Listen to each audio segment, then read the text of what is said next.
avisar a todos que estamos tendo transmissão online. Então, agradecer também quem está nos acompanhando via YouTube. Colocamos o link na página do evento no Facebook, podem compartilhar. Quem for tirando fotos também, se puder colocar na página do evento, a gente agradece. Sejam todos bem-vindos. Lembramos que o livro está sendo feito à venda também aqui, para quem interessar. E é com muita alegria que nos encontramos para compartilhar e comemorar com todos o lançamento dessa obra. Esse livro é resultado de um esforço coletivo de todos os autores e autoras e foi coordenado pela professora Bader Savaia, com auxílio da doutoranda Gláucia Purim, e com o apoio da PUC, pelo edital PIPEC 2018 e da editora Eduque. A professora Silvia Lani é uma das mais importantes pensadoras teóricas da psicologia social brasileira. Já foram realizadas diversas publicações sobre seu trabalho e sua biografia. Mas esse livro pretende ir além. Ele busca apresentar os desdobramentos teóricos metodológicos de sua obra até hoje.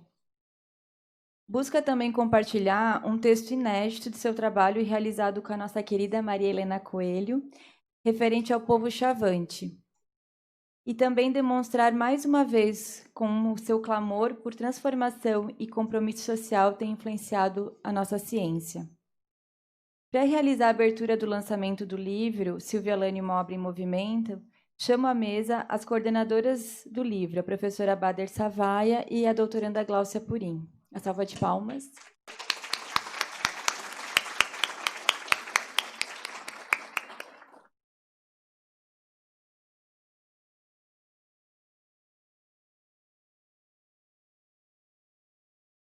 Boa noite.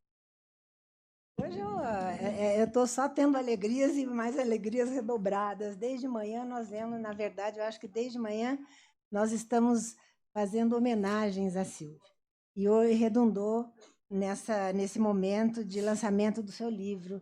Quero agradecer ao grupo da Ampep, ao nosso GT, que trouxe para a PUC e nos possibilitou essa homenagem ampliada para aquela que criou um paradigma novo na psicologia social. Realmente, ela criou uma nova teoria, ela mudou a epistemologia, a ontologia, trouxe novos nortes e buscou e deixou para nós esse legado de continuar a buscar uma praxis que realmente tem efeito transformador e traga benefícios para todas nós brasileiros que sofremos com a desigualdade social.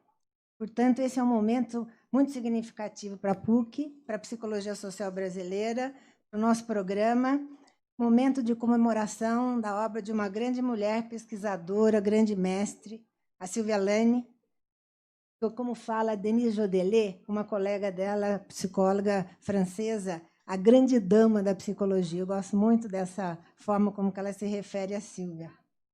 E aqui nesse espaço, na PUC, foi só aqui que ela trabalhou, orientou, criou seus trabalhos, e a PUC permitiu uma universidade que permitia a liberdade de pensamento nos anos 70, nos anos 90, e ela começou a germinar esse novo paradigma em parceria com outros pesquisadores críticos da América Latina, especialmente Faz Borda.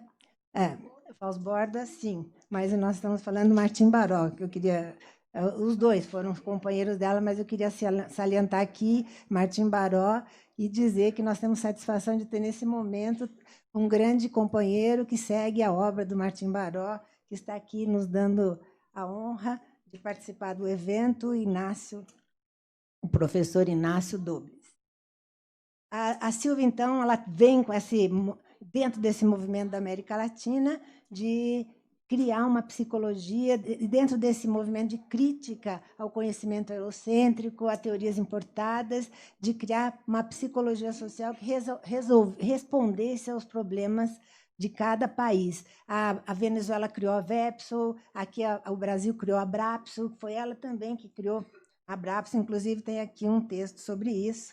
E foi um movimento assim muito rico de mudar o paradigma. Alguns foram para o marxismo, outros foram para uma visão mais crítica, mas sempre e a Silvia, como eu comentei hoje de manhã, o mantra dela era esse: não adianta pensar a teoria pela teoria, fazer a crítica filosófica, ou lógica ou epistemológica. Nós temos que fazer críticas a partir de pesquisa. Pesquisa e pesquisa. E a pesquisa era a grande palavra dela. Enfim, ela construiu uma teoria muito fértil que nós estamos aqui apresentando, esperando que tenha, mostrando como uma teoria clássica, porque ela é uma teoria em movimento e que permite que a gente vá pegando fechos, linhas e aprofundando, questionando, mas sempre a partir de um norte, que ela deixou muito claro. Qual seria esse norte? Uma ciência comprometida com a realidade, uma ciência que olha o fenômeno psicológico como político e social, que não caia, que consiga superar o reducionismo psicológico, o reducionismo sociológico e faça da psicologia uma praxis, uma ciência como praxis. E ela tinha eu acho que várias pessoas vão querer dizer, porque além dessa competência teórica, ela tinha uma competência de aglutinar pesquisadores, de juntar ideias, de formar um comum, o que é mais difícil nesses dias. Ela, como fala a Sueli Ronick, num texto também sobre a Silva, ela não tinha inveja nenhuma. Ela não queria cargos, não queria poder, ela queria realmente, era fiel às ideias, ela queria produzir, transformar e fazer a psicologia social que fosse útil para a realidade.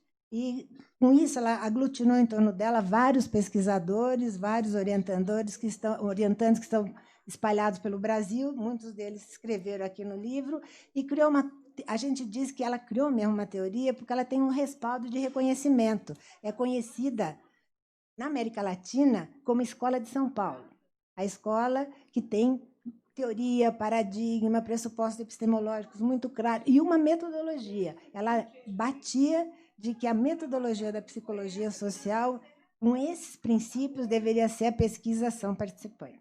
E foi ela, junto com a Maria do Carmo, que trouxe para nós, pela primeira vez, o Fausto Borda, e permitindo que a gente, então, avançasse nessa perspectiva teórica.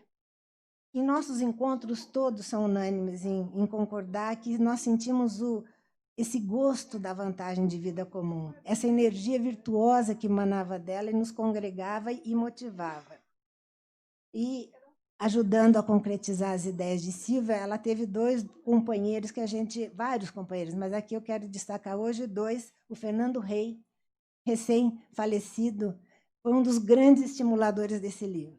Ele ficava, não é, Cláudia? Ele me ligava, ele mandava e-mails exigindo: cadê esse livro que está demorando para sair?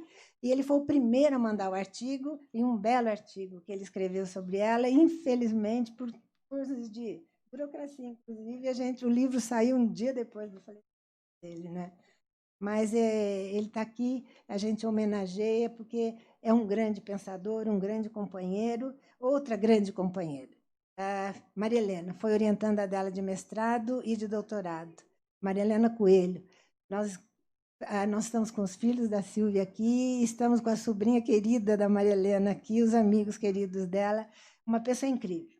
Assim, também igualzinha a Silvia na coerência, era uma coerência de ideia, de pensamento, de teoria, de ação. Ela foi sempre batalhadora pela visão crítica da psicologia social. E ela, então, assumiu esse compromisso. A Silvia faleceu, ela continuou no nosso núcleo para que as ideias críticas revolucionárias da Silvia não esmorecessem. E esse livro, então, a gente teve a chance teve dois objetivos: pedir para orientandos, conhecedores da teoria dela, que mostrassem avanços. O que ela permite ir além da teoria dela, não só falar do que ela criou, que já tem vários outros livros, mas assim, como que ela fertiliza novas ideias e atual. São ideias atuais para esse momento. Mas também nós tivemos a felicidade de publicar um texto inédito dela. Inédito porque não foi publicado, mas ineditismo dentro da psicologia. Hoje eu vi que vários aluninhos expuseram trabalhos aí, trabalhos com indígenas, mas na época ela criticava porque a psicologia não considerava que existia o homem do campo e nem o indígena. A psicologia só trabalhava com o urbano, com o homem urbano. E isso era uma falha para ela. E ela, já na época, era visionária e falava da colonização. Então, nós precisamos não só combater o capitalismo, mas combater o colonialismo, que hoje a gente chama de colonialidade, e para isso nós precisamos denunciar que os indígenas, eles não são primitivos, não são irracionais, não são crianças, eles são afetivos, e o afeto é que dá humanidade para as pessoas. O pensamento eurocêntrico, ele elimina o afeto em prol da racionalidade, e com isso elimina a humanidade dessas pessoas que facilmente para serem controladas. E o livro, a pesquisa dela um enaltecimento da sabedoria do povo indígena, da forma como eles vivem as emoções e vivem uma vida em comum. Então, está aqui, e a gente espera que, com esse livro, a gente consiga oferecer para outros que não a conheceram esse privilégio de tomar contato com as ideias dela, com esse jeito de viver e de estar no mundo e compartilhar um comum. Muito obrigada a todos. Passo a palavra agora para a Glaucia.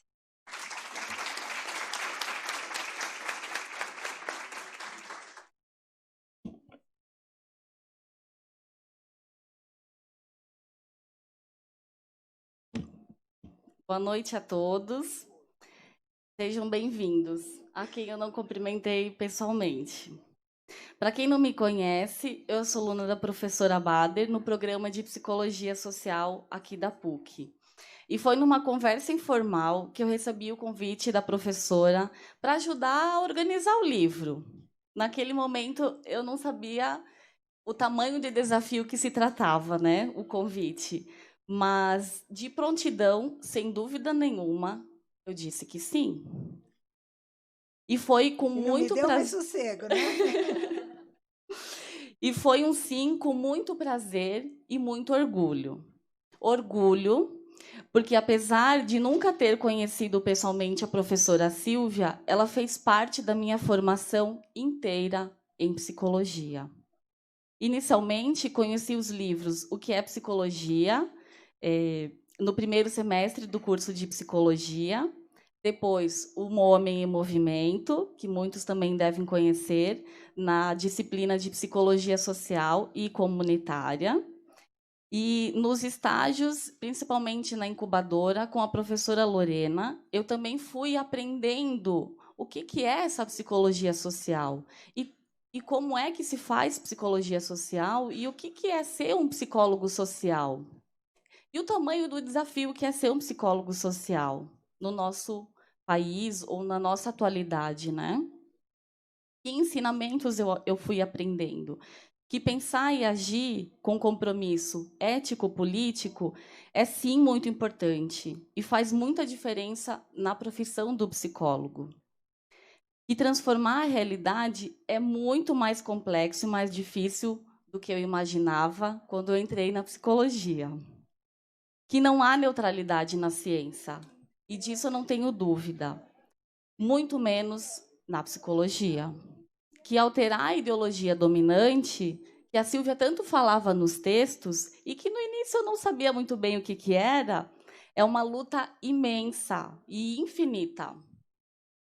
E por isso precisamos nos fortalecer, conhecer, defender e fortalecer a ciência que é a psicologia social latino-americana, pois outros países também vivem a realidade que muitas vezes é desumana, como muitos de nossos brasileiros. Então, desafios que eu vivo comigo, né, desde a minha graduação, e com os meus colegas e com meus professores, até hoje. E, certamente, a Silvia não fez parte só da minha formação, mas de muitos estudantes, e vai fazer parte de muitos outros. Prazer, porque foi muito bom para mim poder fazer parte desse projeto. Eu aprendi muito mais do que eu imaginava que eu podia aprender, ou do que podia ser possível, né, com a construção de um livro. E também porque eu pude viver o desafio com pessoas muito queridas, com todos os autores do livro e com outras pessoas que nos apoiaram nessa jornada, colegas que perguntavam sobre o livro no corredor e acompanhavam muito emocionadamente, né? A luta que foi. Foram quase 3 anos, para você ter ideia, para vocês imaginarem. Foi, de fato, uma longa jornada, né? Imaginem que a minha primeira tarefa, quando a Bader me convidou, foi: fale com o professor Fernando. Ele tem um texto, e sempre que ele vem aqui, ele pergunta sobre o livro. Então, vai falar com ele primeiro. E lá fui eu, muito animada. Foram muitas conversas, muitos e-mails, né, muitas ligações, muitos e-mails trocados sobre o projeto do livro. Pude conhecer um outro Fernando, bravo, às vezes muito bravo, mas muito amável ao mesmo tempo. Ele sabia da importância desse livro para a ciência da psicologia social. Desde o início, como a Bader falou, foi o maior incentivador dessa obra. O Fernando, ele não está presente hoje, né? Mas com certeza está sendo lembrado por todos nós. Deixou lembranças e também uma grande marca na produção da psicologia. Durante uma conversa informal, que aparentemente era para ser super tranquila no programa, inclusive dentro do programa de psicologia, a Bader teve uma excelente ideia, genial, de nós tentarmos publicar esse capítulo inédito da Silvia Lani, com o apoio da Maria Helena, do professor Marlito, e que depois foi seguido pela professora Bader, né, sobre os indígenas que ela acabou de falar. Foi um grande prazer para mim participar dessa empreitada, porque estaríamos publicizando uma produção que não tinha sido acessada antes, e ainda mais sendo produzida em um momento muito mais complicado do que hoje, né? Mas também porque eu conheci pessoalmente a Maria Helena. E eu conheci ela na primeira visita que eu vim fazer à PUC e também para conhecer a professora Bader com a Lorena, que foi minha professora da graduação. E foi um momento muito especial. Ela era uma mulher que não parecia que não tinha fim, só curiosidade. E a nossa conversa só se findou porque nós tínhamos que ir para a aula. Ela é uma pessoa muito marcante. E ela também está sendo lembrada hoje e sempre vai estar presente nas nossas lembranças. São muitas histórias e foram muitos desafios para conseguirmos chegar até aqui hoje. Eu só posso agradecer, e principalmente a professora Bader, pelo convite. São tantas histórias e são tantos outros projetos que também surgiram desse livro que vocês podem ver aqui do lado, que a Flavinha vai colocar agora para vocês. A gente conseguiu digitalizar muitos vídeos da professora Silvia Lani dando aula, bem antigos, e alguns vídeos da Abrapso, de 1998, onde a professora Silvia Lani aparece na abertura e no simpósio. E também um vídeo que foi feito, um dos últimos vídeos que vocês vão encontrar, que é em homenagem à professora Silvia Lani, depois da morte dela, que é onde também aparece o professor Fernando, mais jovem, e a professora Maria Helena, fazendo uma homenagem para a professora Silvia Lani. Então, foi um resgate muito especial.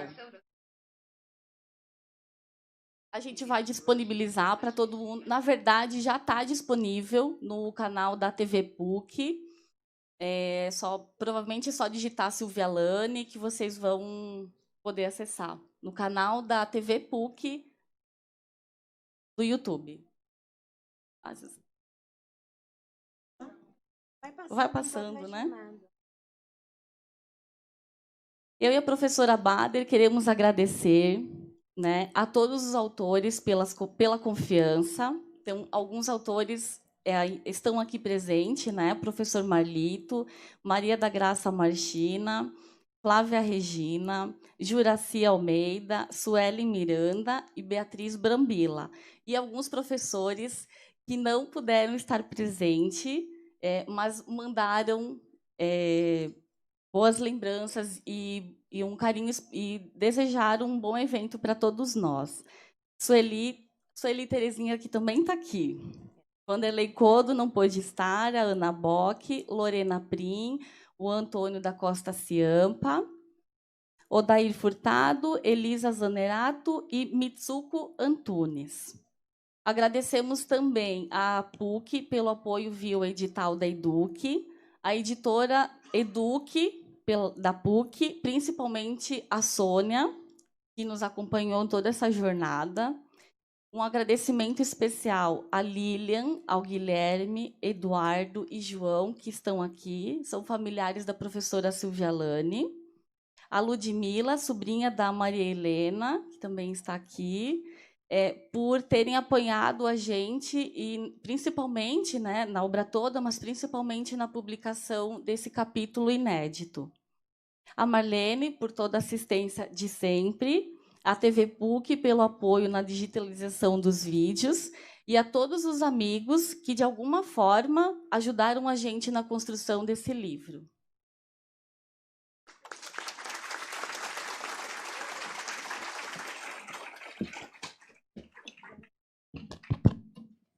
Muito obrigada, professora Bader e Gláucia.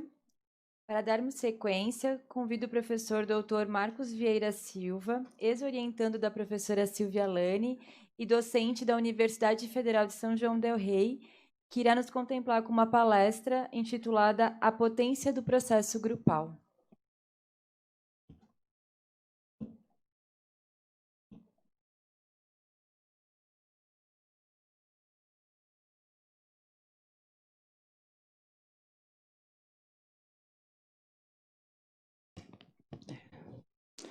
Boa noite. Bom, em primeiro lugar, eu quero agradecer, né, o convite para estar aqui.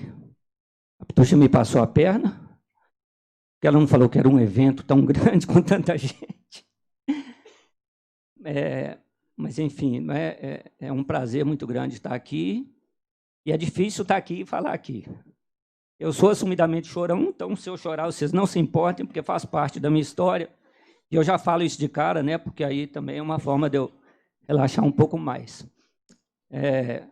Mas, enfim, eu sou muito obediente para as encomendas que me fazem atualmente, e a Pitucha me fez 2 encomendas numa só, né, que eu viesse falar sobre a potência do processo grupal a partir dos trabalhos que eu faço e que eu falasse um pouco da minha trajetória com a Silvia e do que eu vivi com ela, nos anos da Abrapso e do doutorado. Foi muito bom, muito bom. Enfim, eu acho que eu vou falar um pouquinho antes, então, da história da Silvia, e depois eu vou passar um PowerPoint ali com um pouco do que eu preparei sobre o trabalho com os grupos, né? Eu conheci a Silvia em 1979, quando eu tinha começado a dar aula de psicologia social, e ela foi fazer uma palestra em Belo Horizonte, e eu tinha conhecido o livrinho que é Psicologia Social. E achei ótimo, porque eu falei, poxa, um livro, né, para trabalhar com psicologia social. Porque, na época, o que a gente tinha, na maioria dos cursos de psicologia social, ou pelo menos nos cursos da psicologia social crítica, né, enfim, de perspectivas críticas em psicologia social, a gente trabalhava com textos isolados, né, não tinha uma publicação, um livro-texto, né, que vai aparecer pouco depois com Psicologia Social, algum em movimento. E aí eu fui lá ver a conferência da Silvia, e aí falei, eu vou perguntar para ela onde que eu acho o livro e tal, e fui conversar com ela, né, e fui assim todo, né, cuidadoso, né, de como é que eu ia me apresentar e tal. E aí, quando eu comecei a conversar com ela, a conversa fluiu, né, e a Silvia era extremamente receptiva, né, e eu vi durante os 20 e poucos anos que eu convivi com ela ser assim com todo mundo, né?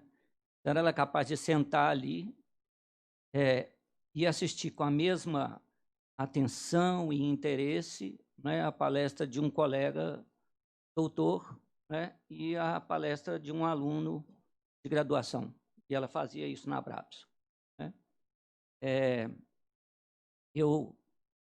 A partir, né, desse encontro com ela, ela me indicou Cadernos da PUC número 11, né, uma publicação de capa vermelha, que e trazia vários textos da viagem que ela tinha feito à América Latina, não é?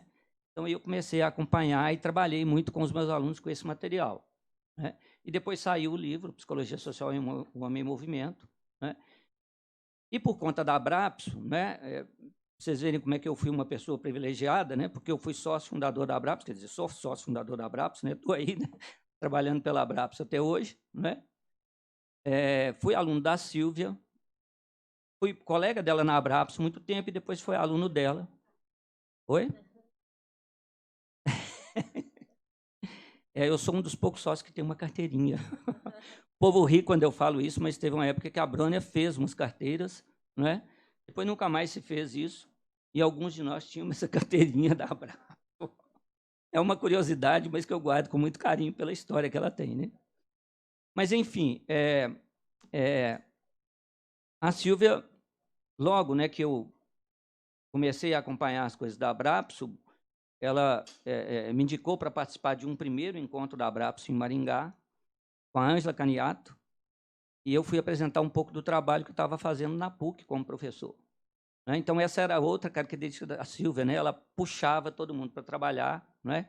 Ela juntava as pessoas em volta, né? E estimulava, e sempre ela lembrava de um trabalho, indicava alguém e tal. E ela fez isso comigo, né? Eu era, como eu falei, né? Estava começando a dar aula, começando as coisas, e ela me indicou, e eu fui apresentar um trabalho no encontro da Abrapso em Maringá, no Paraná, né? E aí a gente começou a rodar o Brasil com a Abrapso, né? E a Abrapso foi isso, né? Um movimento que começou a se espalhar, né? Pequenos encontros em que se conversava e que se participava o tempo todo, e Sílvia era uma das pessoas que geralmente ficava do início ao fim dos encontros, né? Enquanto ela deu conta de fazer isso, ela fez isso e participava dessa forma, né? E alguns anos depois eu vim, então, fazer o doutorado, em 1995, eu vim fazer o doutorado. Bom, tem um intervalo de história aí, mas que eu mostro com os trabalhos lá, porque aí eu já era professor em São João del Rei, na FUNREI, né, que hoje é a Universidade Federal de São João del Rei. E em 95 eu pude vir fazer o doutorado porque o programa aqui tinha bolsa, né? E aí eu recebi uma bolsa na época do PICDT e vim fazer, né? E o doutorado, né, foi um outro momento, né? Na verdade, eu acho que eu quase que fiz 2 doutorados, sabe? Eu fiz um doutorado enquanto Abrapso, né, dividido nos vários anos em que a gente foi trabalhando e fazendo as coisas com a Abrapso, né? Zumira está aqui, né? E a gente aprendeu e viveu muito a Abrapso, né? E o outro doutorado, quando eu vim para cá, e sentava com a Sílvia e conversava, né? E o que eu acho que mais significativo, né, da relação dela, né, comigo no doutorado e com o grupo de pesquisa, né, na época, né, era o tanto que ela nos instigava, né, e o quanto que ela se encantava também com o trabalho que a gente fazia e com as descobertas que a gente trazia ou com as dúvidas que a gente trazia. Era uma pessoa extremamente agradável, receptiva, né? Era brava, às vezes, quando precisava ser, né? O Haroldo Rodrigues sabe bem disso. Com os alunos, ela era menos brava, mas quando precisava, ela sabia chamar e dizer o que devia ser feito, como devia ser feito, né? E era muito interessante, quer dizer, foi muito interessante, né, estar aqui com ela, porque muita coisa do doutorado, né, tinha a ver com o que a gente vinha fazendo na Abrapso, né? Então, ela se entusiasmava muito, né, de ver o que a gente estava conseguindo produzir na época, né? E a Bárbara estava mencionando aqui a questão das metodologias, né? E quando eu vim, eu estava começando a trabalhar com imagens nos trabalhos, nas comunidades que a gente fazia, né? E quando eu comecei, o único recurso que a gente tinha era slide, né? Mais da metade do povo que está aqui não deve saber o que era slide, né? E era uma moldurazinha, né, em que a gente colocava o negativo do negativo, né, de uma fotografia e projetava. Tá? Mas tinha um recurso que era muito interessante, que era o seguinte: eu podia colocar um papel vegetal, e aí eu escrevia ou desenhava o que eu quisesse no papel vegetal. E isso é que foi a grande descoberta que a gente fez na época para trabalhar com comunidades carentes, né? Vocês imaginem que eu trabalhava no Vale de Jequitinhonha, que é uma das regiões mais carentes, né, do estado de Minas Gerais, do ponto de vista socioeconômico, mas é uma das regiões mais ricas do ponto de vista cultural, né? E a gente, então, fez algumas experiências com esse material, né? Eu fiz isso no mestrado e depois no doutorado, né? E na hora da defesa do meu doutorado, o CIAMPA vira e me provoca, né, que a extensão, ele tinha visto, pelo que tinha lido, que estava muito boa, e ele queria saber como é que estava a pesquisa naquele momento, o que estava acontecendo, como é que eu ia dar conta de fechar as coisas da pesquisa. E foi aí que caiu a minha ficha, né? E no meu mestrado eu tinha feito a minha dissertação a partir dos trabalhos de extensão de que eu participava no Vale de Jequitinhonha e na Vila Barragem, em Belo Horizonte, né? E no doutorado eu tinha trabalhado com os projetos de extensão que eu estava fazendo agora em São João del Rei, né? É engraçado, mas eu fiz a pesquisa o tempo todo e só no final é que caiu a ficha do quanto que isso estava tudo articulado, né?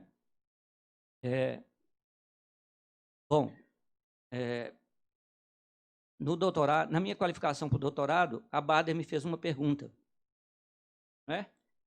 Eu tinha que contar o que é que o doutorado tinha significado para o meu trabalho como professor. Você lembra disso? Mas você perguntou isso, você me cobrou isso, né? Então, eu vim, né, para a qualificação pensando, né, o que eu ia falar, como é que eu ia colocar, né, o que tinha acontecido, né, e tentar resumir isso, né? E era um pouco do que eu tentei trazer para mostrar para vocês aqui, que foi essa trajetória que eu fui fazendo com os grupos com os quais eu trabalhei nesse período, né? E durante 10 anos eu trabalhei na PUC Minas, depois eu fui para São João del Rei, me aposentei lá, mas continuo trabalhando na pós-graduação. Então eu falo que hoje eu sou um professor muito enjoado, porque eu faço só o que eu quero com quem eu quero, né? Mas depois de 40 anos, acho que eu mereço. Então, está muito bom o que eu estou fazendo desse jeito, né? E eu continuo, então, fazendo um pouco das balbúrdias que vocês devem ter ouvido falar aí que as universidades federais fazem. Eu trouxe aqui uma balbúrdia para mostrar para vocês, né? E a Silvia não usava esse termo, não, mas ela sempre foi muito adepta das balbúrdias que a gente fazia, não é? Com a Abrapso e com as universidades. E, embora a PUC, né, não seja uma universidade pública, né, o ensino dela sempre foi público, e eu acho que ela é a mais pública de todas as universidades comunitárias do Brasil, e sempre foi um lugar cosmopolita, né? Então, isso também foi muito marcante na minha formação aqui no doutorado, né? A gente tinha acesso ao que estava acontecendo no mundo inteiro e a palestrantes do mundo inteiro que estavam aqui, e a Silvia sempre estimulava isso, né? E quando eu comecei o doutorado, na primeira ou na segunda semana, né, porque a ideia era vir em 2 dias e voltar, né, a Silvia falou assim, vai ter um curso com o Fernando Rei, né? Aí eu gostaria que vocês fizessem. Aí eu fiquei uma semana fazendo o curso aqui, né, tive que arrumar hospedagem, uma confusão, né? Mas foi ótimo e foi uma experiência muito importante, né, que ajudou muito no trabalho que eu venho fazendo. Bom,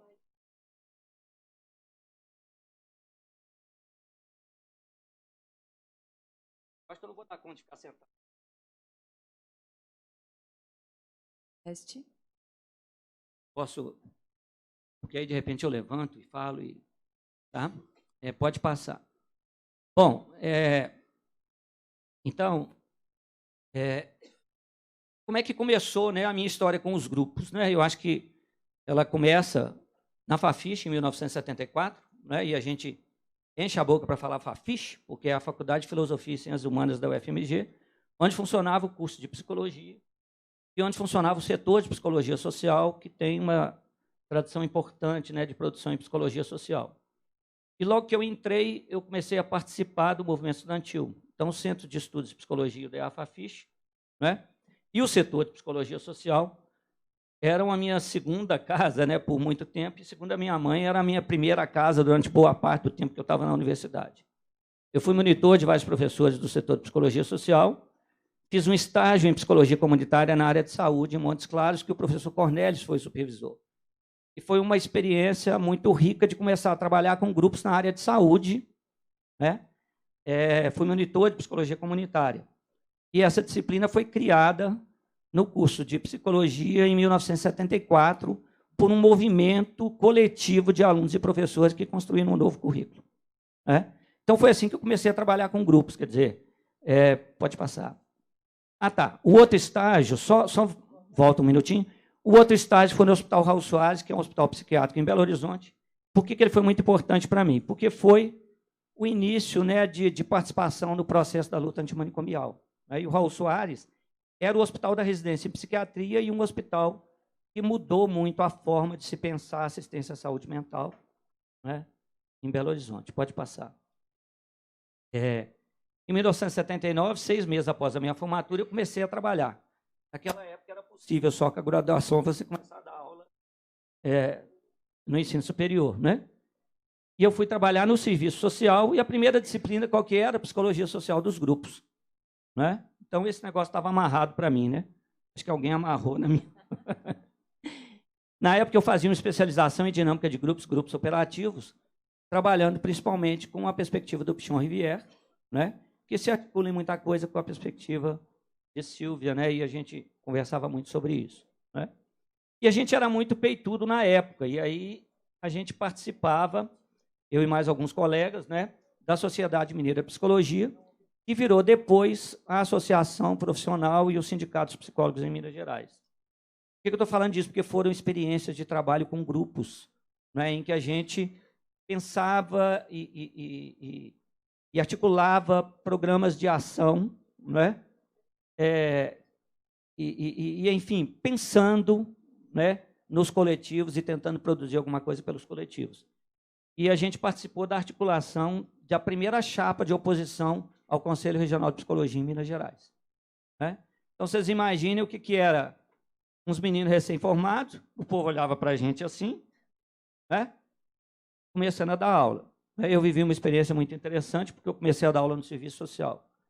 A primeira turma que eu vou dar aula tinha metade, assim, que eram assistentes sociais, todas mais velhas que eu, que estavam trabalhando no serviço público e foram fazer o curso de serviço social para se aprimorar e alcançar, como é que você fala? Progressão funcional, né? Do outro lado, eram as meninas mais novas que iam fazer o serviço social, porque era um curso crítico na época, né? O lado de cá me olhava com aquela desconfiança, o que esse menino está fazendo aqui? Né?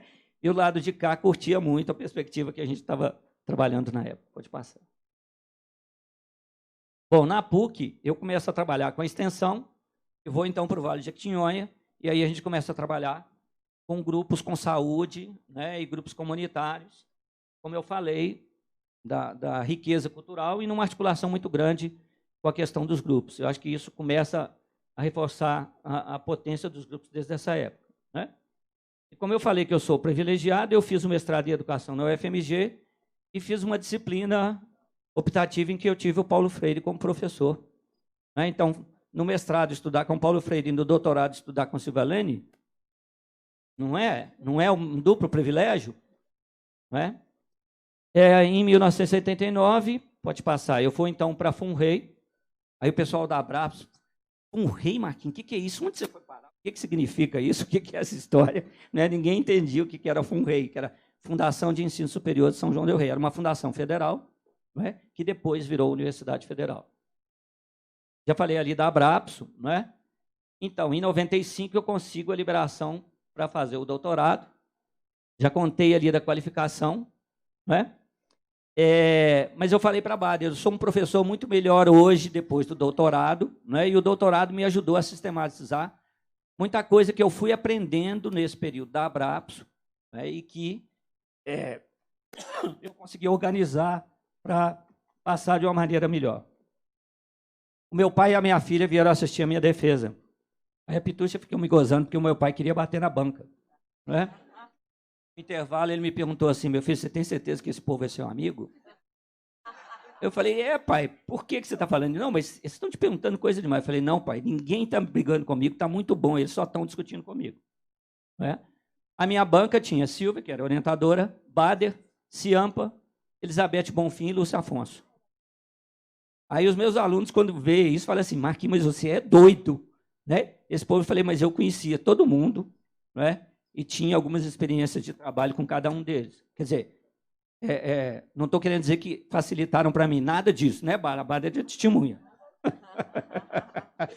Mas eu acho que eu fui privilegiado aí também, né? E a Mariana, a gente perguntou para ela, e a Mariana, você gostou? Ah, pai, o que eu mais gostei foi daquele filminho que você passou e quando aquela dona deu sua nota.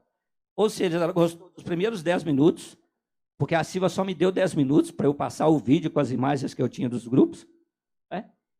E quando a Silva deu a minha nota, aquela dona era a Silva quando ela deu a minha nota no final. Pode passar. Bom, o que significou o doutorado para mim e para outros colegas de São João del Rei que vieram aqui? A gente brinca que foi a carta de alforria. Por que carta de alforria? Porque a gente volta como doutor e pode ter acesso a financiamento, né, coisa que era muito difícil antes, e a gente tem uma liberdade maior de trabalhar, né, e de poder fazer o que quer, porque a gente cria um grupo de pesquisa e começa a trabalhar. Então, o doutorado teve como desdobramentos para mim, né, uma articulação muito maior entre a extensão e a pesquisa e o trabalho com a iniciação científica. Quando nós terminamos o doutorado aqui, eu e mais 3 colegas, a gente não tinha ainda mestrado, mas tinha iniciação científica. A gente baixou na iniciação científica, né, e começamos a trabalhar. E eu fui trabalhar com os grupos. Tá? E aí a gente criou o LAPIP, que é o Laboratório de Pesquisa e Intervenção Psicossocial, que é um laboratório de projetos de pesquisa que derivaram da extensão e vice-versa. Projetos de extensão que vieram para a pesquisa. E foi uma construção coletiva e interdisciplinar dentro da psicologia, porque foram professores da psicologia social, da psicologia da educação, da psicologia do trabalho, né? E uma professora da clínica, que se articularam para criar o laboratório. Tem uma foto depois, dá para vocês entenderem um pouco do laboratório. E o grupo de pesquisa que eu criei na época, a partir da pesquisa que eu tinha feito para o doutorado, processos grupais e articulações identitárias. Né? Então, a partir desse tema, não é, eu comecei a trabalhar com projetos de extensão e projetos de pesquisa que tinham a ver com os grupos. Não é? Fui trabalhar, então, com grupos de diabéticos. Na verdade, o que aconteceu? Uma enfermeira de São João del Rei ficou sabendo que eu tinha feito um doutorado sobre grupos e foi atrás de mim me perguntar se eu não queria mandar estagiários para trabalhar com elas, com os grupos de diabéticos que ela fazia. Não é? No último ano do meu doutorado, a minha filha tinha ficado diabética, eu tranquei o doutorado para aprender a cuidar da diabetes dela. Né? Então, eu fiquei duplamente interessado por esse negócio. Né? Falei, opa, isso aí me interessa porque eu estou estudando isso e estou aprendendo isso. Para cuidar da Mariana, né?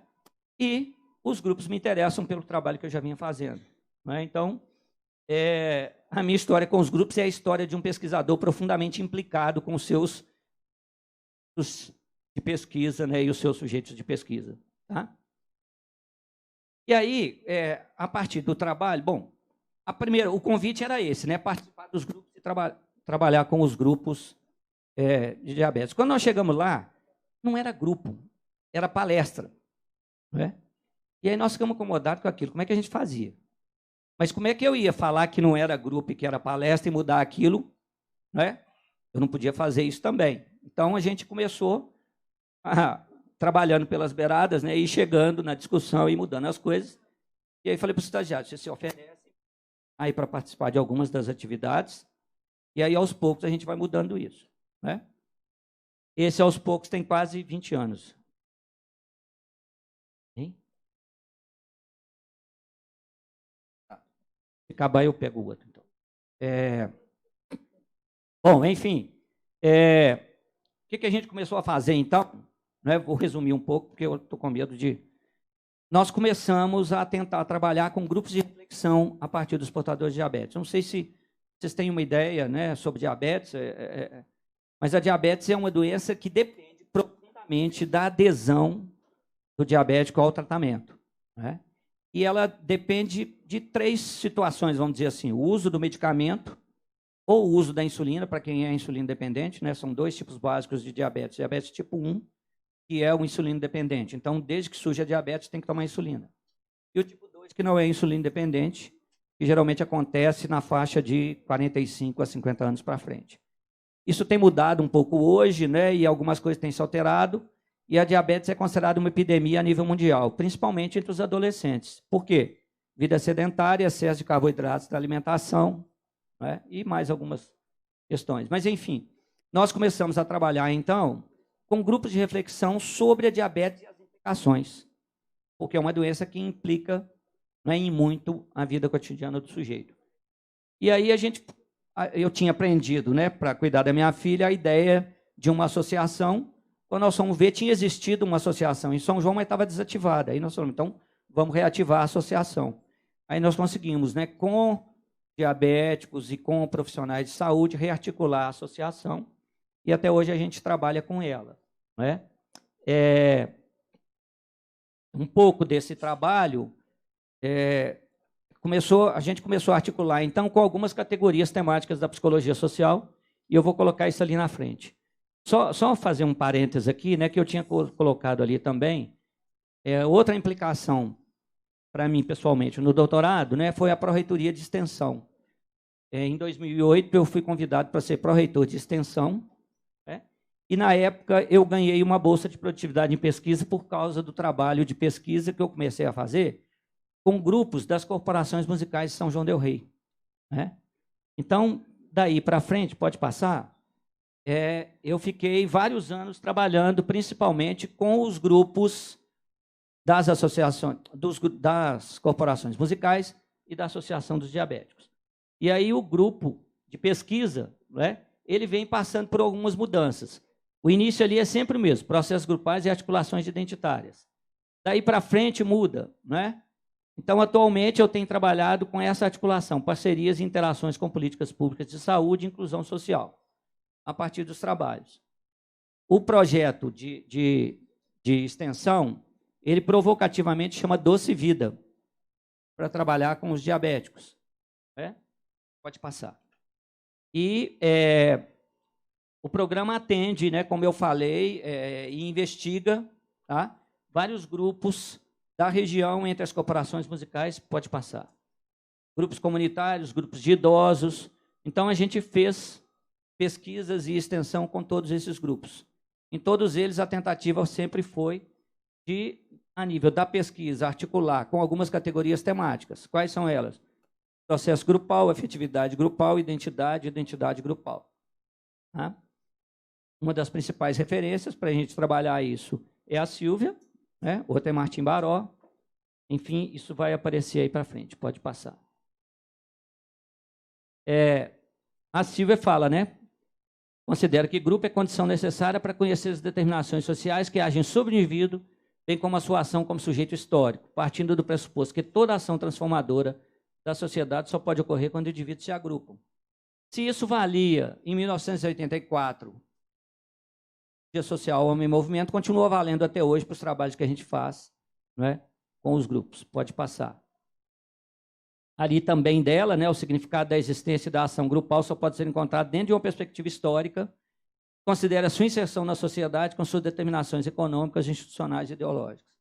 Então, a gente ainda trabalha com essas questões, com esses grupos que eu falei. Pode passar. E depois a ideia de processo grupal, né? O próprio grupo só pode ser conhecido enquanto processo histórico. Nesse sentido, talvez fosse mais correto falarmos em processo grupal em vez de grupo. Quer dizer, na verdade, a gente continua falando em grupo, mas fala em processo grupal, né? Então, a gente juntou a ideia de processo grupal, um novo modo de pensar sobre grupo, né? E não mais trabalhando com as definições mais tradicionais de grupo. Pode passar. Ali na minha pesquisa, né, para o doutorado, eu coloquei essa observação, né? Pensar o grupo, né, como processo permite captar o seu movimento permanente, seja na realização de suas tarefas, seja na construção de sua identidade, seja nas suas idas e vindas em torno da produção de seus projetos coletivos e na dialética permanente do seu transitar entre esses projetos e os interesses individuais. O grupo é, com certeza, o lugar da multiplicidade e não da homogeneidade. Se a gente volta lá, né, nos anos 40, na psicologia social funcionalista, o que a gente vai encontrar? Os velhos manuais de psicologia social, onde a gente tem lá fenômenos grupais, né, e os fenômenos grupais clássicos, né? Liderança, pressão, competição, conformismo e por aí vai.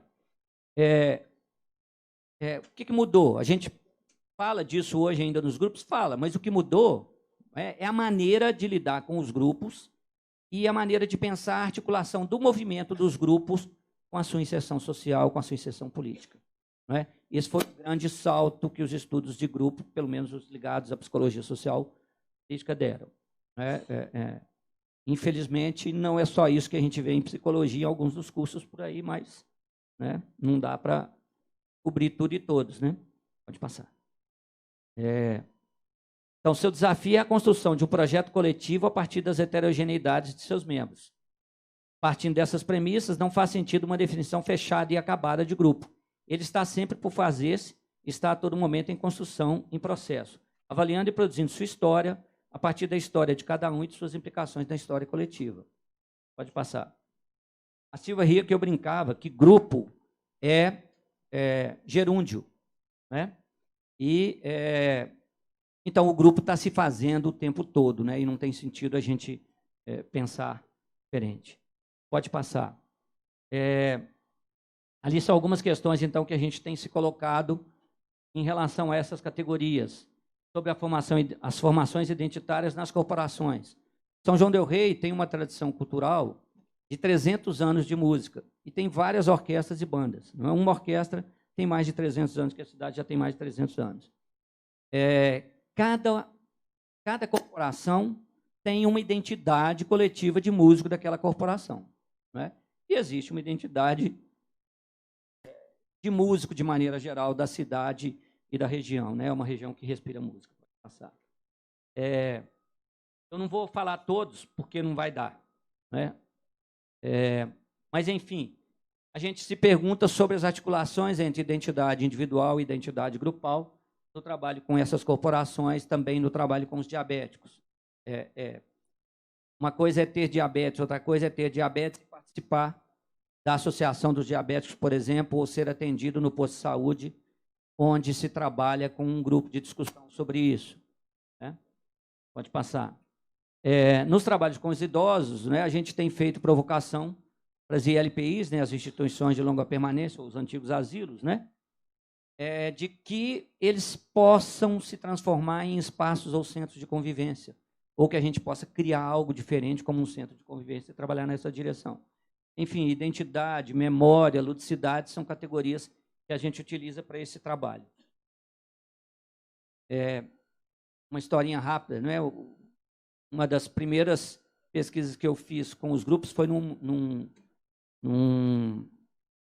asilo de Prados, né, que é uma cidade próxima de São João, e a questão que a gente se colocava era, apesar do isolamento, né, e do afastamento da realidade que existe ali, né, pode existir algo coletivo?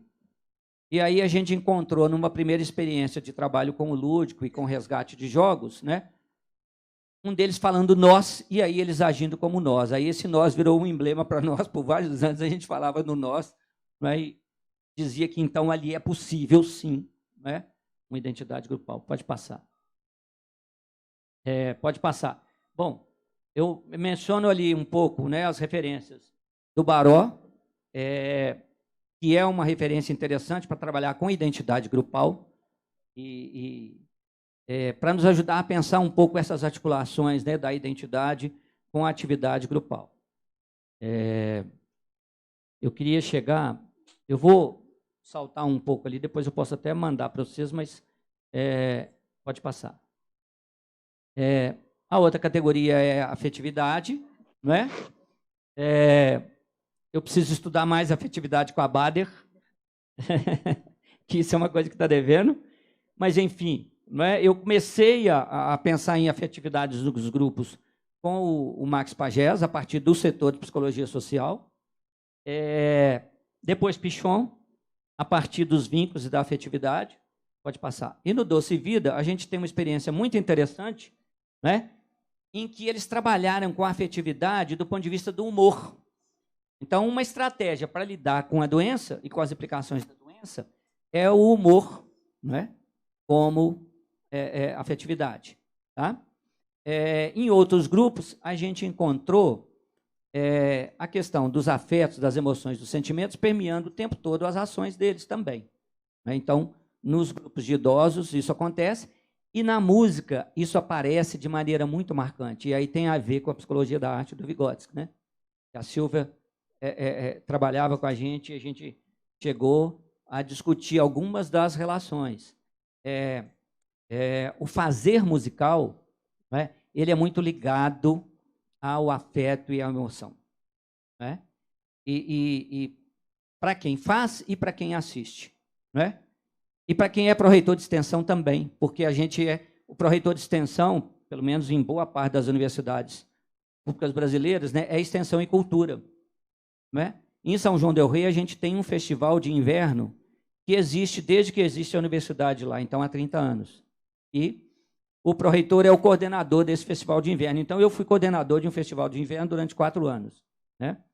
E isso foi uma experiência muito marcante para mim, né, de lidar com grupos que produzem cultura e lidar com a promoção de cultura para grupos determinados da sociedade. Né? E eu provocava muito o pessoal, na época que eu era pró-reitor, que, com alguma coisa que vem do meu mestrado, na extensão, né, que o resultado da nossa ação com a comunidade, às vezes, é um brilho que a gente provoca no olho do freguês. E como é que a gente coloca isso para pontuar na CAPES? Né? Agora, nós temos que nos virar e aprender a colocar, porque senão a CAPES não financia. Né? Como eu falei para vocês que eu consegui alguns financiamentos, eu acho que eu consegui isso em alguns momentos. Pode passar. Mas ali eu pus uma citação da Agnes Heller, né, que era uma referência que eu não conhecia e foi Silvia que me apresentou, né, e que eu trabalho um pouco com os meus alunos. Né? E uma questão que a gente se coloca hoje, a partir dessa realidade, é como lidar com essas questões com grupos que são objeto de trabalho do SUS e do SUAS, né, de população carente que tem toda essa experiência. Quer dizer, a gente começou a fazer psicologia comunitária quando se trabalhava muito mais com comunidades geográficas. Né? Hoje nós temos que pensar em comunidades psicossociais, e é uma coisa que já era apontada pelo grupo de psicologia comunitária da Silva na época. Pode passar. Pode passar. Ali eu já falei um pouco, essa articulação com a pesquisa, ali uma citação da Silvia sobre psicologia comunitária, que eu acho que continua valendo. Pode passar. Eu quero passar só umas imagens no final para vocês. Pode ir. Pode. Tá, a metodologia, pesquisa e intervenção, pesquisa participante. Então, a gente trabalha principalmente com essa articulação, né, entre grupos operativos e intervenção psicossocial. Pode passar. Pode passar. Pode passar. Pode passar. Eu quero chegar nas imagens, né, porque não tinha sentido eu não mostrar as imagens para vocês. O livro está aqui, depois eu deixo ele circular. Ali são as referências, que depois eu posso mandar também. Bom, aí tem um pouco da pesquisa da música, e algum pode ir passando. Algumas das corporações musicais que a gente acompanhou lá. Tá? Aqui a Banda Santa Cecília. Ali uma reunião na Associação dos Portadores de Diabetes, com profissionais de saúde, e o moço de óculos ali do meu lado é o secretário municipal de saúde. Né? Então, a gente faz todo ano um evento relativo ao Dia Mundial de Combate à Diabetes, que é o dia 14 de novembro. E nessas reuniões, nessas atividades, os diabéticos discutem, questionam, né? E o secretário de saúde já foi várias vezes apertado lá. Pode passar. Ainda na associação, pode passar. Aqui a gente faz comemoração de aniversários na associação com alimentos Diet Light. Quando a gente começou, a gente se assustou. E aí levava as coisas, aí o pessoal comia demais da conta, aí a gente falou, puxa vida, mas não é assim, não está dando certo isso. Né? Hoje essas coisas acontecem e as pessoas sabem exatamente o quanto comem, quanto podem comer. Né? Mas, infelizmente, o público que a gente atende ainda é muito pequeno em relação ao total. Aí o que nós estamos fazendo agora? Nós estamos indo às unidades de saúde e vamos trabalhar com visitas domiciliares numa perspectiva de atenção psicossocial. Então, a gente está roubando, né, da assistência à saúde mental o termo atenção psicossocial para trabalhar na saúde de maneira geral. Pode passar. Ali a luz azul, na prefeitura, num dos eventos do Dia Mundial da Diabetes, que é o símbolo internacional da Organização Mundial de Saúde. Ali um espetinho de frutas, que é um projeto que a gente faz de palestras nas escolas, discutindo a questão da alimentação e alternativas, né, para a alimentação. Pode passar. Ali a quantidade de açúcar restante em cada alimento no final. Né? A gente faz um trabalho de educação nutricional. Então, a nossa ideia é parar de falar em dieta e parar de obrigar as pessoas a fazer dieta, mas discutir com as pessoas novas perspectivas de educação nutricional. Pode passar. Ali o trabalho numa das escolas. Pode passar. Aí a capa do livro, né? Como eu falei, a balbúrdia, mas eu trouxe o livro para vocês também verem. Pode passar. É a Psicologia Social, da Silvalane, a Silvia, ali com o Ciampa e 2 dos meus alunos. Aquele bigodudo ali sou eu. Pode passar. A logo da Abrapso, do Núcleo de São João del Rei. Pode passar. Ali um evento que o Núcleo fez sobre a luta antimanicomial. Pode passar. Ali, Silvia com os meus alunos, e eles foram tirar foto com ela e falaram com ela que ela era a avó deles. Ela falou, avó, por que você vai? Se você é a mãe acadêmica do Marquinhos, nós somos filhos acadêmicos dele. Aí a Silvia morreu de rir com a história e tirou fotos em mais de uma situação com outros alunos. Eu trouxe uma para mostrar para vocês. Pode passar. Outra foto da Silvia. Ali um outro evento do Núcleo Abraço São João, os 50 anos da ditadura militar no Brasil, né? E hoje pelo que você luta. Isso foi em 2014, a gente jamais podia imaginar que em 2019 a gente estaria vivendo, né, uma ditadura novamente, mas enfim. Nós, se já vencemos uma, nós vamos vencer outra, né? Ali um dos encontros regionais da Abrapso Minas, em São João del Rei, a gente assediou acho que uns 4, num a Silvia foi. Ali a inauguração do LAPIP. Aquele moço ali é o professor Mário Neto Borges, que foi reitor da UFSJ, e era presidente do CNPq até o ano passado. Foi reitor da UFSJ, depois foi presidente da FAPEMIG e do CNPq. Pode passar. Ali a brinquedoteca, o LAPIP, né, isso eu não falei. Deixa eu falar rapidinho, vocês não me xingam muito não. O LAPIP é um laboratório meio diferente, né, um laboratório de psicologia social meio diferente, porque ele tem uma brinquedoteca. Quando a gente montou essa brinquedoteca, o Mário Neto, o reitor, né, ele me gozou na época, falou, como é que você me cria essa dificuldade? Porque eu pedi para comprar uma boneca preta. Ele falou, primeiro você me pede para comprar boneca, ainda tem que ser uma boneca preta? Como é que eu vou justificar isso? Né? Uns anos depois foi mais fácil justificar e a gente, inclusive, ganhou um projeto de extensão da CESU em que a gente pôde comprar mais bonecas. Pode passar. Ali a plaquinha do LAPIP, né? Pode passar. E é o prédio atual do LAPIP hoje. Melhorou um tiquinho, né? Aí a brinquedoteca ocupa aquela área. A brinquedoteca, que era uma sala, né? Hoje ela tem esse espaço todo, mais do que ela tinha, né?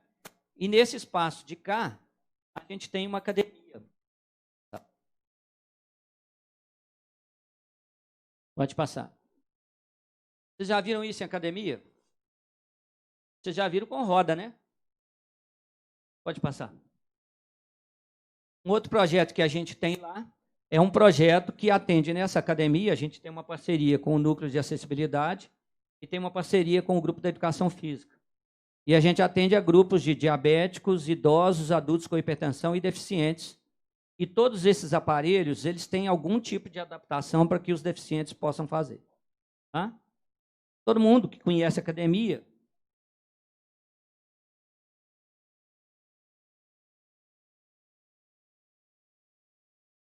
banquinho, eu tiro o banco, ele entra com a cadeira. Né? Enfim, são adaptações que são feitas. Esse programa ele tem uma parceria que anda meio capenga com a Secretaria de Saúde, e a ideia é trabalhar com protocolos de atenção a esse. E a gente fez, então, de atividade física, fazia 2 vezes por atividade física.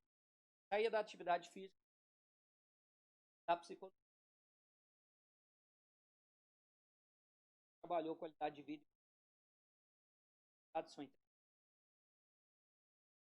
Acabou. Passa o último, por favor.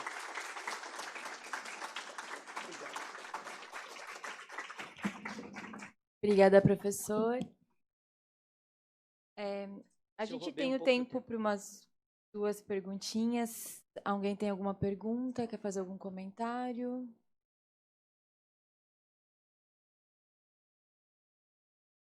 Colega.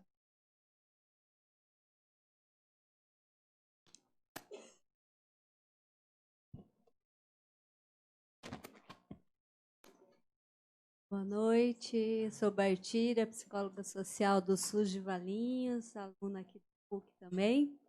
Muito obrigado pela tua aula, professor, uma riqueza muito linda. Especialmente, eu gostaria que o senhor comentasse um pouco mais sobre o valor da arte, o valor do lúdico, o valor do humor, né, nos trabalhos com grupo.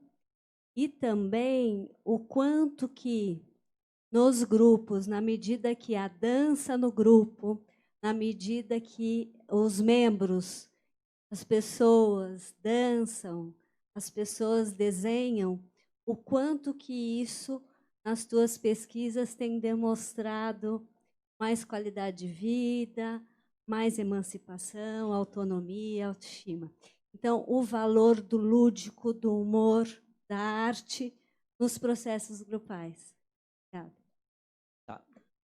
Bom, acho que você mesma já está respondendo a sua pergunta, né? Quando você fala, eu acho que o valor é enorme e a experiência que a gente tem tido, né, com esses grupos nos trabalhos do laboratório e nos trabalhos, por exemplo, da Pró-Reitoria de Extensão, né, com arte e cultura, né, vão nessa direção, né, de ser, por um lado, algo que é extremamente rico, né, em termos de provocar afetos, sentimentos, emoções, e algo que é motor também de uma dinâmica coletiva, né? Eu acho que o grupo se fortalece, né? O seu processo grupal ele é mais forte na medida que essas situações são vivenciadas coletivamente, né? A gente vê muito isso, principalmente hoje, nos eventos que o curso de música da nossa universidade promove, né? Então, você tem um aspecto técnico, né, na apresentação do músico, mas você tem um aspecto do afeto, da emoção, né, e que toca todo mundo, né? A gente estava conversando aqui antes, né, e eu e Pitu estávamos brincando aqui, nos anos 70, né, quando a gente corria da polícia, a gente às vezes escutava, né, Juan Baez, ou escutava Juan Baez cantando Violeta Parra, né, ou a própria Violeta Parra, e a gente saía com uma coragem para enfrentar a polícia, sabe?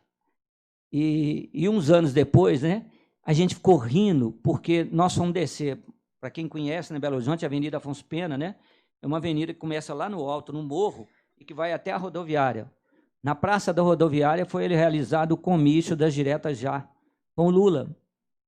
E nós descemos a Avenida Afonso Pena e a polícia abria caminho para a gente. E aí nós ficamos rindo, né? Eu e os colegas. Uai, mas há uns anos atrás a gente passava aqui correndo e esse povo querendo bater na gente, agora eles estão abrindo caminho para nós. O que é isso? O que nós conseguimos fazer? Não é? Então, eu acho que os grupos mudaram o país. E eu acho que a gente pode mudar de novo, né? Se precisar, nós mudamos de novo, porque os grupos têm esse potencial. Então, se você falar a potência, né, do grupo, ela se dá pelo conhecimento de estratégias de discussão coletiva, de saber ouvir e saber falar, mas se dá também, né, pela vivência coletiva dos afetos, né, pelos sentimentos. Então, eu acho que a música, a dança, né, são fundamentais para esse processo. Eu vi muito isso no grupo Raiz da Terra, que foi um grupo que eu pesquisei para o doutorado e que eu trabalhei com eles um tempo depois, com estágios com os meus alunos, né? E eles cantam e dançam de uma maneira que é extremamente contagiante. Primeira vez que eu entrei numa reunião do grupo e que eles dançaram, eu comecei a dançar. né? E toda vez que eu ia lá e que tinha uma música, eu ficava com vontade de dançar, e eu via as pessoas dançando e fazendo isso. Né? Então, é uma espécie de um contágio coletivo que eu acho que é provocado nessas situações. Né? E aí eu acho que isso acontece com as manifestações artísticas de maneira geral. Né? A música, a dança, a arte, a pintura. Né? Eu vivi, como eu falei, essa experiência como pró-reitor. Né? Teve acho que no último festival que eu fiz, o coordenador da área de artes veio me falar: professor, a gente tem uma proposta aqui de uma oficina para deficientes, e a oficineira tem uma proposta muito interessante para um trabalho artístico com deficientes, e eu queria levar isso lá para a PAI. O que o senhor acha? Eu falei: olha, tudo bem, vamos fazer a oficina, mas não vamos levar ela para a PAI. Vamos trazer o pessoal para cá e vamos fazer a oficina aqui. E a gente fazia dentro do campus, que era no centro da cidade. Né? E, ao final da semana, terminada a oficina, isso é comum no festival, né? Quando as oficinas terminam, no último dia se faz uma apresentação. Né? Aí, no dia do final dessa apresentação, essa oficineira fez um painel coletivo com os deficientes. Ela tirou os cadeirantes das cadeiras, eles deitaram no chão e fizeram um painel coletivo. Né? Eu choro toda vez que eu conto essa história, porque a hora que eu cheguei lá e vi aquilo, eu falei: gente, isso é impressionante. Tá? A outra experiência foi com os idosos. O mesmo professor chegou depois de 15 dias para conversar comigo, aí ele já veio conversar comigo e ficou rindo. Né? Eu estou com outra proposta. Eu falei: então, qual que é? Mas eu acho que não vai ter jeito de fazer o que você quer. Ele falou: mas você não me falou ainda. Eu falei: mas eu já sei o que você vai querer. Aí a proposta era com os idosos. E ele tinha pensado a gente levar para o albergue. Eu falei: vamos trazer eles. Ah, mas eu já olhei, a gente não tem mais carro. Aí eu falei: puxa vida, o que nós vamos fazer? Eu falei: então eu já sei. Né? O albergue divide um muro com o campus da universidade, um dos campi. Né? Eu falei: então nós vamos levar a oficina para o campus Dom Bosco, porque aí pelo menos eles saem do albergue, dão uma volta e vão lá. Eles saíram, deram a volta e foram lá. Alguns foram levados, algumas cadeiras, enfim, foram. Isso em julho. Em agosto, eu estou dando aula, hora que foi o último festival, assim, porque eu tinha acabado de sair da Pró-Reitura e estava dando aula, aí, de repente, passa um na porta: boa tarde, boa tarde. Na outra semana vem outro, na outra aula vem outro, de repente eles estão lá passeando dentro do campus. Né? E hoje eles participam de uma oficina no LAPIP. Eu esqueci de falar, o LAPIP tem também uma lan house, que a gente brinca que é a lan house do bem. Né? E os idosos estão lá trabalhando. Né? Eu falo que eu vou ficar feliz o dia que eu puder fazer igual Basálio e der martelinho para eles derrubar o muro. Muito obrigado.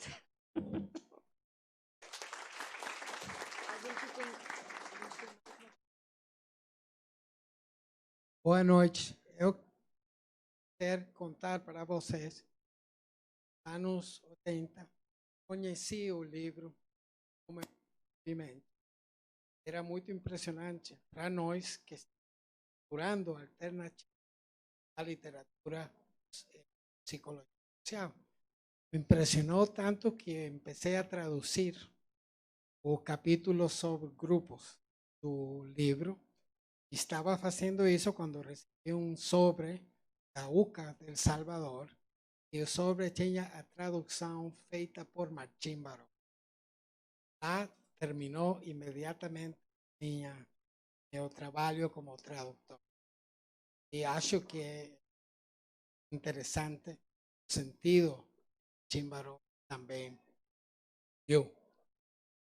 E também queria contar que no ano 2005 nós organizamos o Congresso da Psicologia Social da Educação em Libéria, não em África, Libéria em Costa Rica, e recebimos com surpresa a visita da Silvia Lane. Por sua conta, estava em muito estado ruim, saúde grande. Pouco depois, muito pouco depois, presença. Todos nós é muito impressionante. Sua conta quis estar nesse encontro que estávamos sendo da psicologia.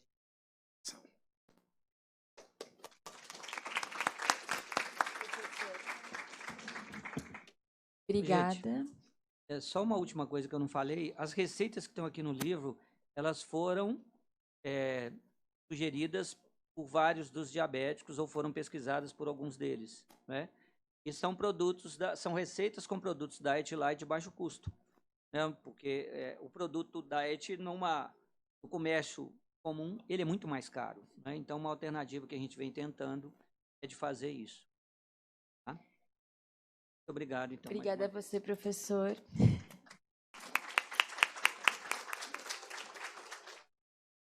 Gente, o professor vai estar aqui durante a noite, para quem quiser fazer alguma pergunta para ele. Peço desculpas, mas é por conta do horário mesmo. E dar continuidade à nossa programação, eu gostaria, então, agora...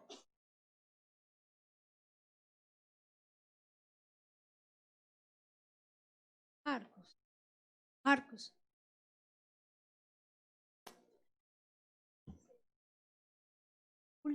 Maior orgulho de ver como...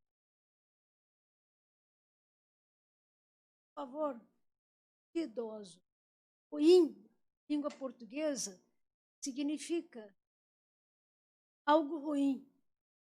E, não sei se você percebe, mas idoso quer dizer o que já... Ido, o que é ido?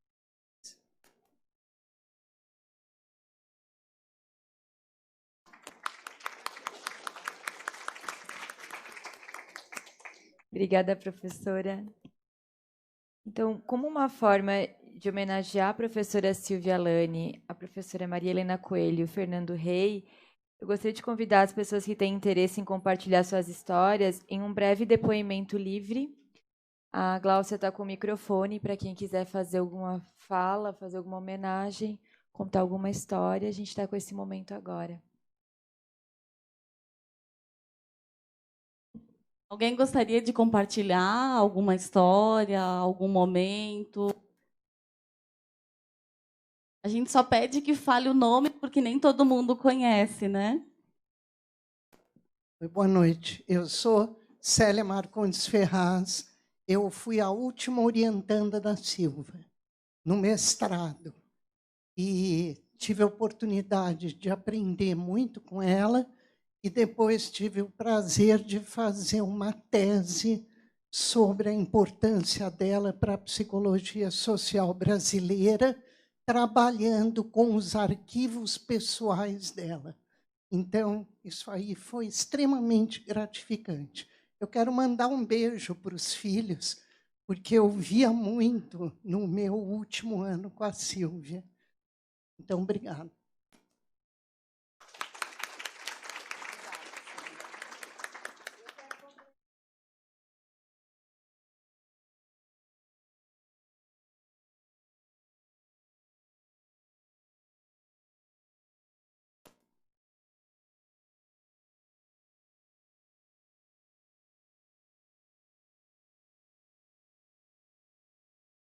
Boa noite a todas e todos. Eu sou a Ludmila Coelho, eu sou sobrinha da Maria Helena Coelho.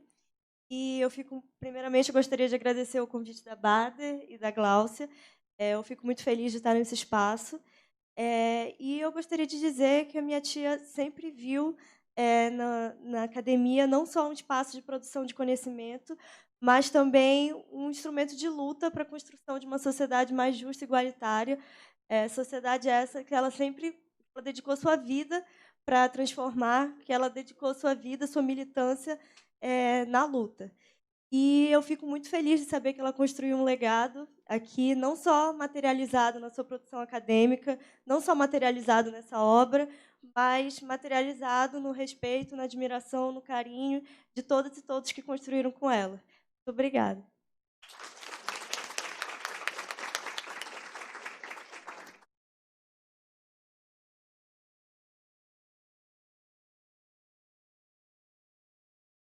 Segurar as lágrimas hoje, será? Boa noite, meu nome é Valquíria, sou psicóloga, também não sou estudante. Eu fui atendida pela Maria Helena durante muitos anos. E a Maria Helena, assim, eu vim hoje como uma despedida, na verdade. Porque quando a Maria Helena ela ficou doente, eu não imaginava que fosse algo sério, tão grave. E eu lembro que eu liguei para ela, e eu tinha parado já há um tempo, eu liguei para ela, perguntei como que ela estava, se estava tudo bem. Ela falou que estava tudo bem, que ela estava pneumonia, estava um pouco mal. Eu cheguei aí lá e conversei um pouquinho com ela, ela falou que estava melhor, estava se recuperando. Dias depois eu fiquei sabendo que ela tinha falecido. E não entendi o que aquilo tinha significado, como que ela faleceu, enfim. Mas foram muitos anos de terapia, né? E a Maria Helena atendeu muitas pessoas da periferia, né? Como eu, por exemplo, de Guaianazes. E é uma renca, assim, todo mundo, tem uma psicóloga, ela atende e tal, né? E a gente ia. Quando a gente chegava, a gente falava para ela, olha, eu não tenho dinheiro para pagar. Primeiro, a gente já se assustava por chegar em Higienópolis, porque era um lugar que a gente nunca tinha acessado, sabe? Um lugar distante de onde a gente vem. Então, a gente já entrava meio assim, né, com medo. Quando a gente chegava, a gente falava, olha, eu não tenho dinheiro para pagar. A Maria Helena perguntava, depois a gente vê sobre isso. Você quer fazer terapia? Você quer, né, fazer o atendimento? Quero. Então, depois a gente conversa. E era assim a Maria Helena. Então, a Maria Helena atendeu muita gente de Guaianazes, da periferia, sem nunca cobrar um centavo, né? E ela pegava e falou para a gente, né, não se preocupa com isso. Quem pudesse pagar, pagava o quanto podia. A gente falava, nossa, ela é muito rica, eu acho, porque ela não cobra, né? Atende todo mundo e não cobra, então ela ficava aquela... E a gente que passava com a Maria Helena ficava aquela fantasia, né? Porque a gente não conhecia a Maria Helena, então ficava aquela fantasia. Então, ela transformou mesmo a minha vida, né? Porque eu venho da periferia, eu trabalhava como ajudante geral numa loja no Brás. Eu não tinha nenhuma crítica, sabe? Assim, eu não era uma pessoa crítica, eu não tinha nenhuma crítica. Ela me ajudou a ser uma pessoa crítica. Depois disso, eu fui fazer faculdade, fiz aqui na PUC, serviço social, hoje eu sou assistente social, né? E essa é a história da gente que passou com a Maria Helena, sabe? De transformação mesmo da vida. Eu acho que era isso que ela acreditava.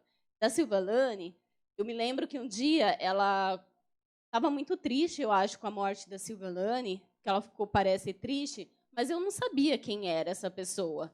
Também não entendia, né, o significado daquilo. E um dia ela falou que a Silvalane, ela era insubstituível, né, que era alguém que vai ser sempre insubstituível. E aí eu entendi que aquela pessoa era muito importante para ela.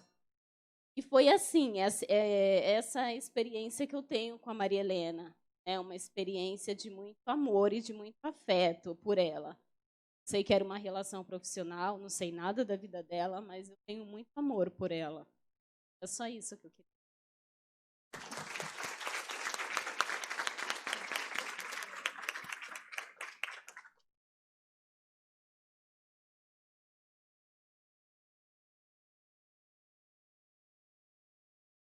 Alguém mais gostaria de compartilhar alguma experiência?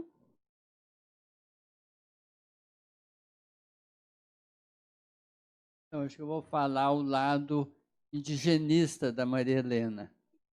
Então, acho que o Marlito está aqui também, ele conheceu muito. Então, eu conheci a Maria Helena na casa do Chavante, no Riparindi, e descobri que ela era vizinha, morava na rua de trás. Então, a Maria Helena, eu gostei muito do seu depoimento. Então, ela contava também os pacientes dela, de Guaianazes, né? E eu acompanhei os últimos momentos dela, estava já inconsciente. Então, o que é importante, eu acho que essa militância dela, muitas vezes ela era assim, radical, ela falava assim, aí tem hora que eu pego o motorista de táxi, dá vontade de descer no meio do caminho, porque esse povo aí, né, não entende nada. Eu acho que ela ia sofrer muito se estivesse viva ainda hoje, né? Então, ela foi também muito solidária com a questão indígena. Eu sou o coordenador do programa Pindorama, Então, desde o início, são indígenas que estudam aqui na PUC. Então, inclusive, no início, a gente acompanhava no cursinho, então ela sempre presente nas reuniões. Então, foi uma pessoa que era militante, então ela contava as idas dela. Uma das idas foi a aldeia Chavante. Então, os Chavantes viviam no mundo dela, um mundo de solidariedade. Então, acho que é importante essa presença na PUC da militância. O programa Pindorama já tem 17 anos. Então, a PUC abriu, foi uma das universidades pioneiras. A gente espera que continue. Eu já estou pendurando a chuteira, né? Procurando sucessor, mas eu acho que é uma vocação da PUC. Espero que ela continue, né? Com as portas abertas, com todas as mudanças que tem nesse país e também aqui na Igreja de São Paulo. Então, a resistência, acho que é uma bandeira que eu aprendi. Eu sou também geração pré-64, né? A gente aprendeu a resistir. Então, essa nova geração, a gente faz um apelo, a gente não pode desistir. Tem que continuar resistindo e ter essa solidariedade. A PUC, apesar de ser uma universidade classe média alta, mas foi uma universidade que abriu as portas para acolher os excluídos, né? Feito, esperando que ela continue sendo com essa vocação. Então, a Maria Helena, uma filha da PUC, e foi um símbolo dessa solidariedade. Ela já conhece a Baden, né? Todo o pessoal da psicologia. O Pindorama nasceu também na psicologia, por Ana Bataglim, depois foi a professora Isa, segunda coordenadora, né? Agora nós temos um outro professor, que é da psicologia também, para poder continuar dialogando com vocês e tendo um apoio que a questão indígena se torne não apenas uma folclórica, mas que traga para dentro da universidade valores desses povos.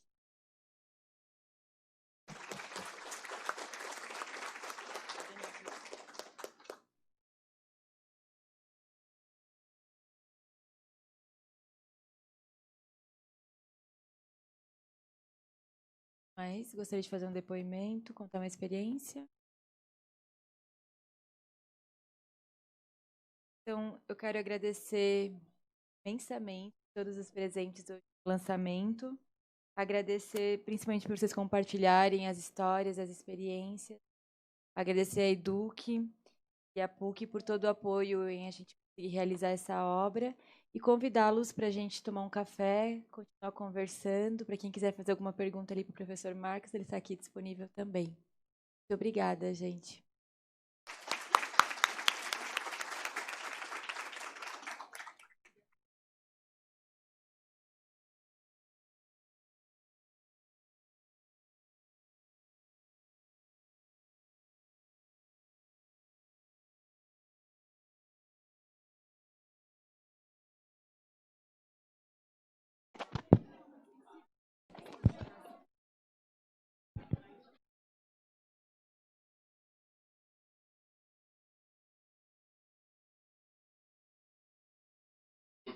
A construir, essa que é a verdade. E que vocês...